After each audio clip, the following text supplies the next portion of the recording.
this episode, I'm going to look at an application that is made by a partner who's got a sponsor who's based in the UK. The partner is also based in the UK. My name is Andrew Nyamayaro. I'm a solicitor at Tanlaw Solicitors.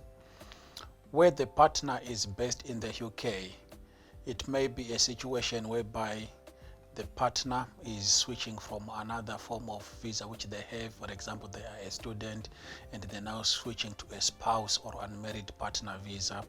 It might be that they are extending their visa when they came on entry clearance as a partner, and they want to extend their visa from the entry clearance as a partner to for another 2.5 years to make it 5 years in the UK.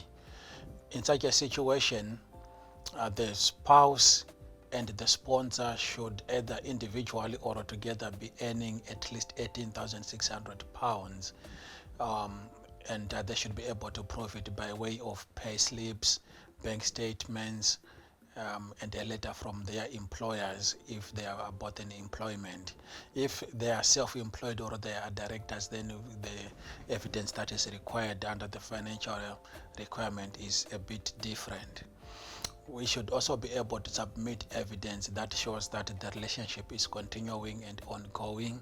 Such evidence to be submitted might be bills, bank statements, pay slips, council tax notices, and information that shows that you are staying at the same address. Sometimes there might be evidence to show that you have got children together, and we might need to produce the birth certificates of the children.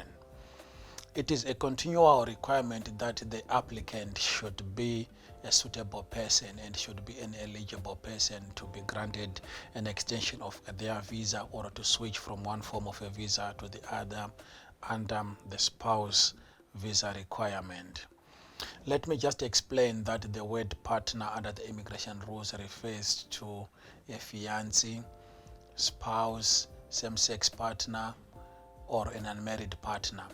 It's an unmarried partner who is recognized under the rules is someone whom you have been staying with for at least 2 years, and there's evidence to prove that you've been staying together for the 2 years.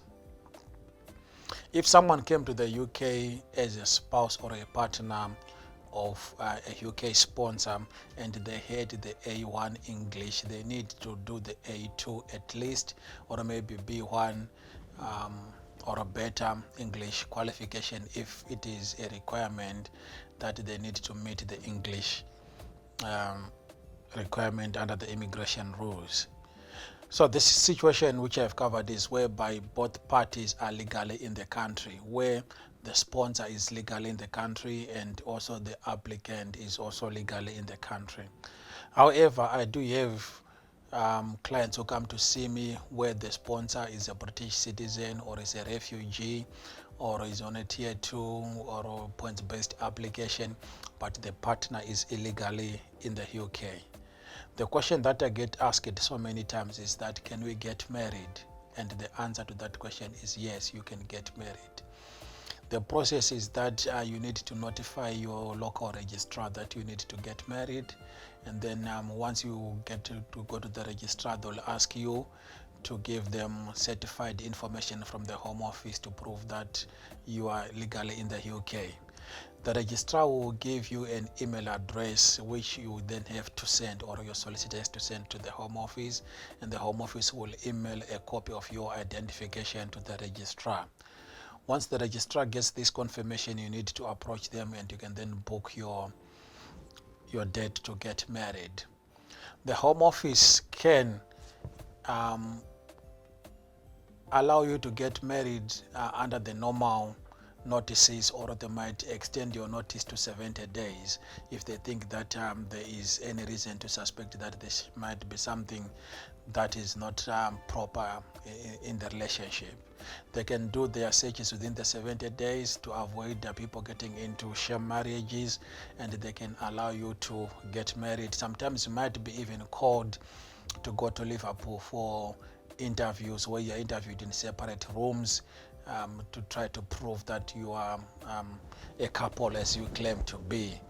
I've heard from my clients that questions such as what were you watching on Sunday, what food do you have on this day, what is your partner's favorite color, what is your partner's shoe size have been asked to try to show that you are a genuine you are in a genuine relationship with your partner. Once you have got married to your partner, again I remind you, my viewers, that I'm talking about a situation whereby the sponsor is legally in the country and the applicant is illegally in the country. You have got two options if you get married. The first option, which is preferred by the Home Office, is for you to leave the country and go and make an application outside the country because you're illegally in the country. But however, most of my clients are afraid to leave the country because they might think that if they leave the country, the Home Office might not allow them to come back because they were illegally in the country. But let me assure you that we've done applications whereby people have left the country and they've come back to the UK legally under the partner visa. If you decide to make an application within the UK, you don't want to leave the country, the Home Office will consider the application under the human rights of family life and private life, and if your application is successful, you'll be given a visa under the 10-year rule, which means that it will take you 10 years to get your indefinite leave to remain in the UK. If you decide to leave the country and make the application outside the country, you'll be given entry clearance for 2.5 years. You then have to extend it for another 2.5 years, and it will take you 5 years to get your indefinite leave to remain. When you make your application in the UK under the human rights application, the Home Office should want you to prove that there is a compassionate or insurmountable obstacles why you cannot go back to your home country. We call this the Chikwamba principle. You need to show that there's reasons why you can't go back to your country.